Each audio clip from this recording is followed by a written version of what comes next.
Make sure you're sat because this is a crash course on how you're going to glow up, skincare, hair care, body care, oral care with little to no explanation. Literally the best cleansing oil, super gentle and wipes away all your makeup. If you don't like actives in your cleanser, this one by YouTube People, so good and smells amazing in the morning. If you're an oily skin girly, listen up.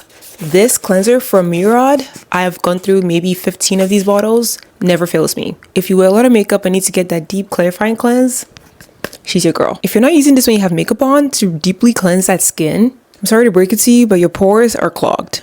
One of the best acne patches. The best vitamin C serum with active L-ascorbic acid. Mixun Bean Essence is definitely worth all the hype. My third bottle of the glycolic toning solution. Why did nobody tell me how amazing this was? I'm obsessed. Also amazing at removing dark spots in your private areas. No comment. She's a staple in our household at this point. This is all I have left, and this is probably my 7th bottle. Can't go wrong with any of these 2 K-Beauty sunscreens, especially if you're an oily skin girly. Murad, y'all slayed this acne treatment serum. Anua, come to the front. I'm obsessed. Medicube, 4 years in, and this is the only device that snatches my face. The best for depuffing.